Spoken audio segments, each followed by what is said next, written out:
کوشش کریں۔ تو آج جو ہم بات چیت کرنے والے ہیں سب سے پہلے آپ کے سامنے وہ یہ ہے خدا کی ذات اور صفات کے بارے میں، اللہ رب العزت کے بارے میں۔ آپ میں سے بہت سارے لوگ ایسے ہیں جو اللہ رب العزت کے حوالے سے کچھ نہیں جانتے، اور پیدائش کے بعد سے وہ عاقل و بالغ ہوتے ہیں اور اخیر وقت تک وہ یہ بھی نہیں جان پاتے کہ اللہ ہے ہمیں کچھ دینے والا، سارے معاملات حل کرنے والا، ساری پریشانیوں کو دور کرنے والا، اور زندگی دینے والا، تندرستی دینے والا، صحت یابی دینے والا، پھر کل بروز محشر حساب و کتاب ہوگا، اس پر اجر یا پھر جس کے ہم حقدار ہوں گے، سب کچھ کا ذمہ دار اللہ ہے۔ یہ لوگوں کو معلوم ہی نہیں ہو پاتا، چونکہ اب لوگ پڑھائی لکھائی سے کافی دور ہیں، تعلیم، شکشا، گیان، نالج، ان چیزوں سے کافی دور ہیں، بچپن ہی میں کام کاج میں لگ جاتے ہیں۔ مہنگائی کا زمانہ ہے، لوگوں کو پیسے اور روپے کی ضرورت ہوتی ہے تو والدین انہیں کام پہ مجبوراً بھیج دیا کرتے ہیں۔ سب سے پہلے آپ کو ان باتوں کو مختصر انداز میں سمیٹ کے رکھیے اپنے ذہن و دماغ میں، اور زندگی میں ان باتوں کے اوپر اپنا ایمان مضبوط کر کے رکھیے گا کہ اللہ رب العزت ایک ہے، دنیا کو چلانے والا اور کوئی دوسرا نہیں ہے۔ اللہ ایک ہے، پاک اور بے عیب ہے، یعنی اس ذات کے اندر کسی بھی طرح کی کمی خامیاں نہیں ہیں۔ اب رہی بات، ہم آپ کو یہ بتانا چاہیں گے کہ اللہ رب العزت جب ایک ہے تو اب آپ کو یہاں سے سمجھنا پڑے گا کہ ایک ہے ذات اور ایک ہے صفات۔ ذات مطلب اللہ کی ذات، خدا کے بارے میں بات چیت ہو رہی ہے کہ اللہ ایک ہے، اس چیز میں آپ کو کہیں بھی آپ کو ڈاؤٹ یا شک نہیں ہونا چاہیے۔ صفات جو اس کی صفتیں ہیں، ہمیں نوازنا، تندرستی دینا، اور جو ہے انسانوں کو پیدا کرنا، ہمیں کھلانا، اس کے اسما وغیرہ صفاتی اسما بھی ہیں، ان سب چیزوں میں کسی بھی طرح سے آپ کے اندر دلوں میں شکوک و شبہات نہیں ہونے چاہیے، ورنہ پھر آپ کا ایمان کمزور رہ جائے گا، بلکہ آپ سمجھ لیں تو مکمل طور سے ایمان والے ہوں گے ہی نہیں۔ دوسری بات، اللہ رب العزت پوری کائنات کو پیدا کرنے والا میرا پروردگار ہے۔ اب رہی بات کہ ایک ہے کام اور ایک ہے احکام، یعنی کہ جو کر رہا ہے یہ سب کچھ اللہ رب العزت ہی کے کرنے سے ہوتا ہے۔ آپ کو تو مجھ سے زیادہ بہتر آپ کو معلوم ہوگا کہ بغیر حکم خداوندی کے درخت کا ایک پتا بھی نہیں ہل سکتا۔ میں یہ الگ بات چیت کروں گا کہ کس کام کو خدا کی جانب منسوب کرنا ہے اور کس کام کو شیطان یا شیطان کے بہکاوے کی طرف یا جو ہے آپ کو شامت نفس کی طرف آپ کو منسوب کرنا ہے، وہ میں آپ کو بتاؤں گا۔ تو اب خدا کی ذات میں تو کسی طرح کے شک نہیں ہونی چاہیے، صفات میں بھی کسی طرح کے شک نہیں ہونا چاہیے۔ رہی بات ذات اور صفات، یہ دو چیز ہیں، دونوں کو اگر کوئی مٹ جانے والا، ختم ہو جانے والا، جسے حادث کہتے ہیں، اگر یہ کوئی تسلیم کر لیتا ہے تو پھر سمجھ لیجئے وہ کافر ہو جاتا ہے، وہ ایمان والا ہوتا ہی نہیں۔ اللہ رب العزت کبھی نہیں مٹنے والا، وہ ہمیشہ سے ہے اور ہمیشہ رہے گا، اس کی ذات واجب الوجود ہے۔ تو اب دنیا بعد میں بنی، وہ پہلے ہی سے موجود ہے، اس نے دنیا کو پیدا کیا اور دنیا کی تمام چیزوں کو پیدا کیا ہے۔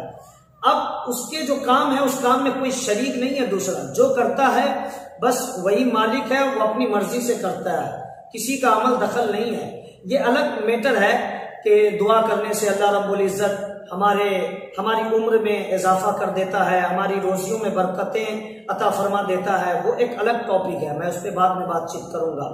لیکن جو کرتا ہے اللہ رب العزت، کسی اور کے چاہنے سے کچھ نہیں ہوتا۔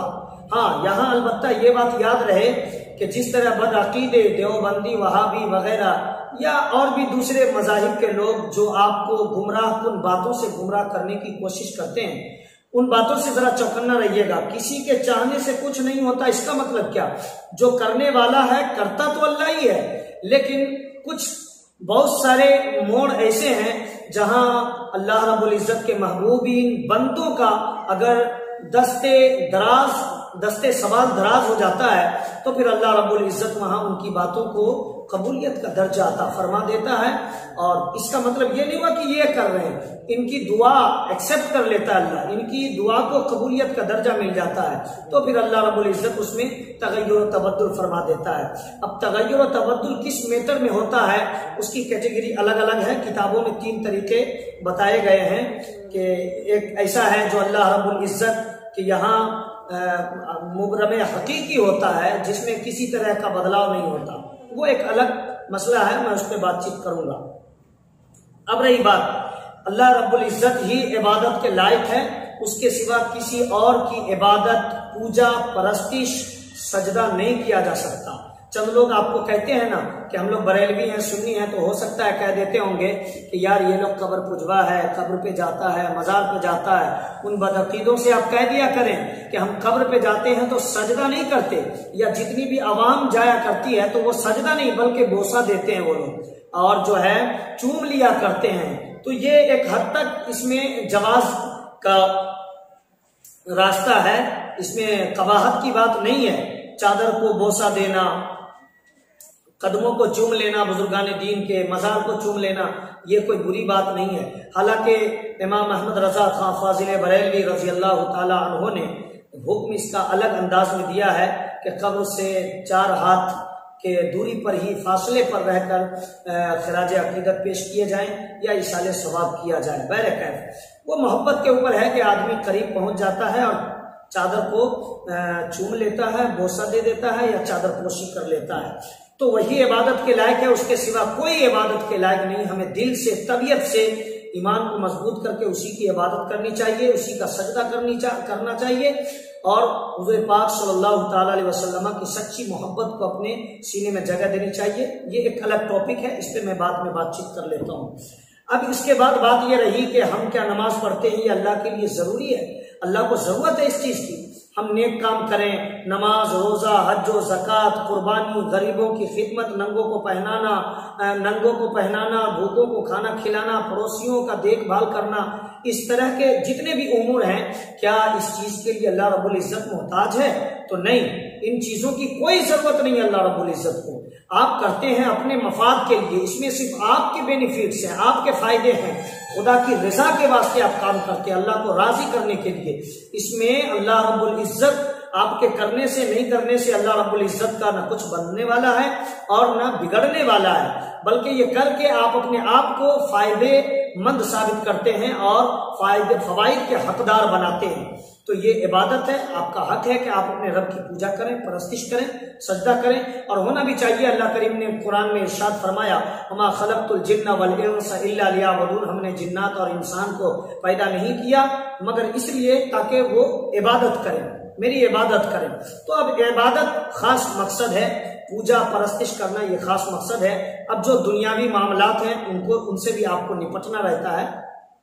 اچھا، اب یہ بات آ گئی کہ اللہ رب العزت ہمیشہ سے ہے، واجب الوجود ہے، اسے نہ اونگ آتی ہے نہ نیند آتی ہے، ہمیشہ سب کی وہ سنتا ہے، سب کو وہ دیکھتا ہے، اس کی نگاہوں سے کوئی اوجھل نہیں ہوتا۔ تو اب نگاہوں سے مطلب آپ کیا سمجھیں گے؟ نگاہوں سے مطلب اللہ رب العزت جسم و جسمانیت آنکھ ہے کیا؟ نہیں، اللہ رب العزت باڈی سے پاک ہے، جسم و جسمانیت سے پاک ہے۔ اللہ رب العزت ایک نور ہے، اللہ کریم ایک نور ہے۔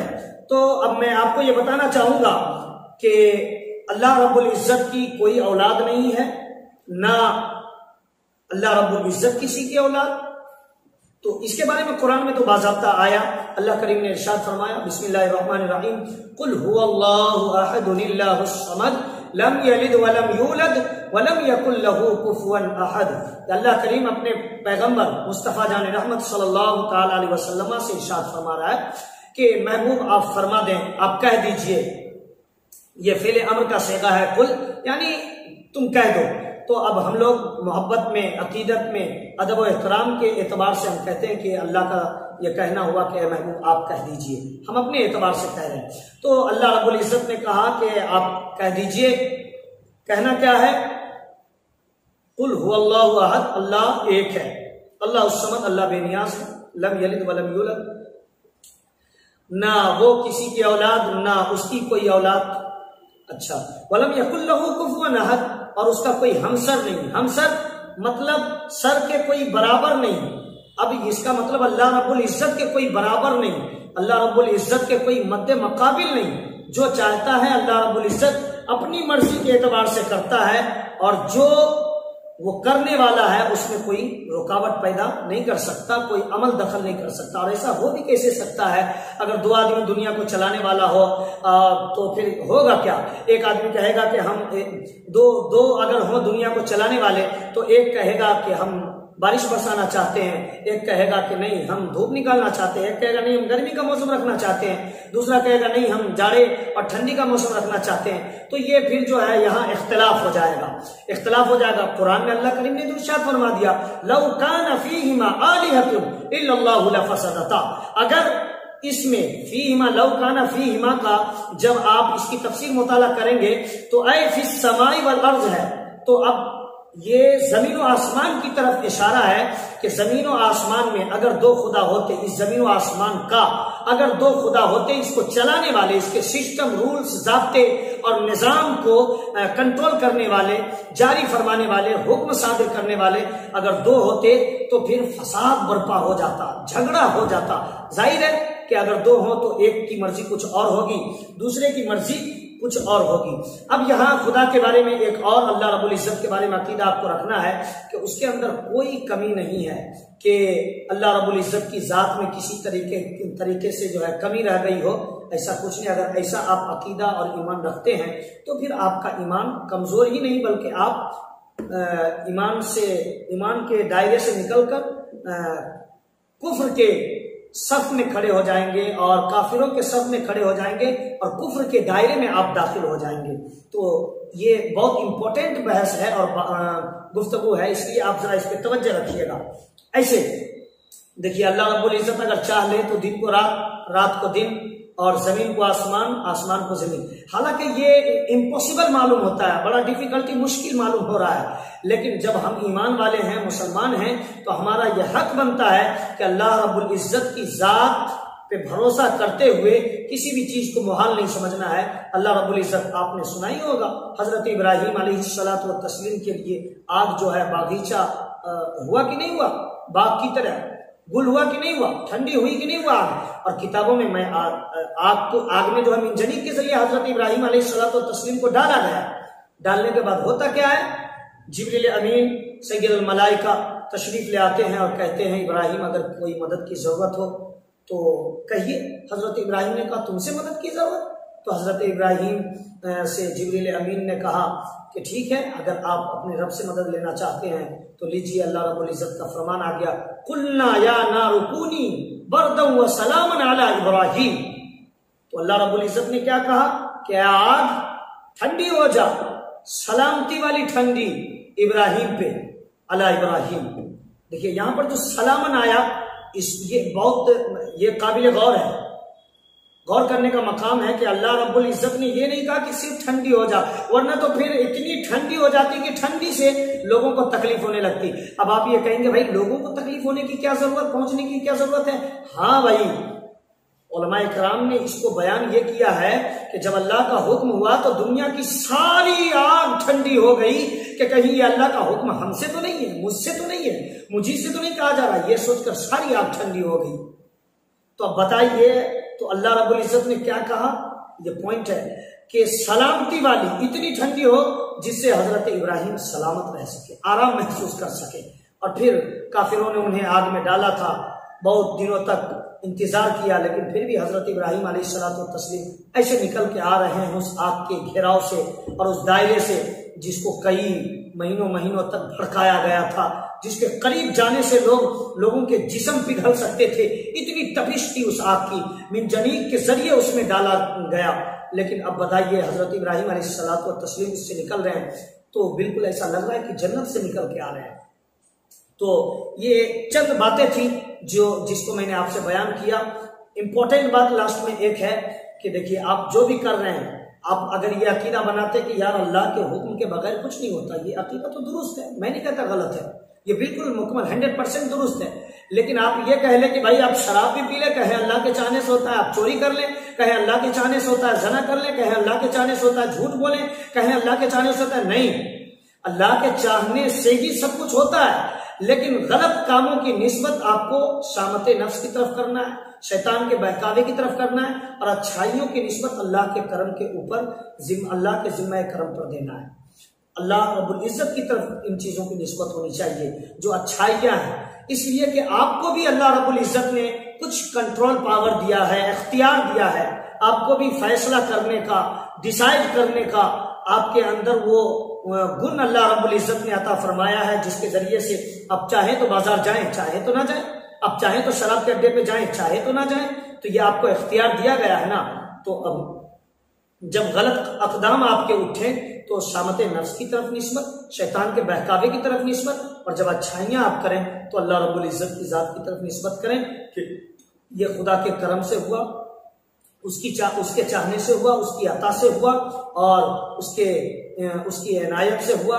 بس یہ چند باتیں تھیں. میں آپ سے یہ کہنا چاہوں گا کہ ہر دن اب اس چینل پر 786 نیٹ ورک پر آپ کو ہر طرح کے روزانہ اسلامی مسائل یا دیگر بیان وغیرہ جو بھی ہوتے ہیں، ہمارے چند رفقا حضرات ہیں، ساتھی والے، یہ اپلوڈ کرتے رہیں گے اور چینل ہینڈل کرنے کا وہی کام کرتے ہیں. آپ سے بس میں اتنی سی گزارش کروں گا کہ کچھ سیکھنا چاہتے ہیں تو چینل کو سبسکرائب کر لیجئے گا اور سنیے گا، سیکھ کے ضرور عمل کرنے کی کوشش کریے گا. چند دن کی زندگی ہے دنیا میں، آپ مختصر ایام کے لیے آئے ہیں، عمر دراز مانگ کر لائے تھے. 4 دن 2 آرزو میں کٹ گئے، 2 انتظار میں. آج آپ ہیں، کل آپ کو پھر جانا ہے اور پھر اپنے کیے کا حساب و کتاب دینا ہے. اللہ کریم کی بارگاہ میں دعا کرتے ہیں کہ کہنے اور سننے سے زیادہ عمل کی توفیق بخشے. السلام علیکم ورحمۃ اللہ تعالی وبرکاتہ.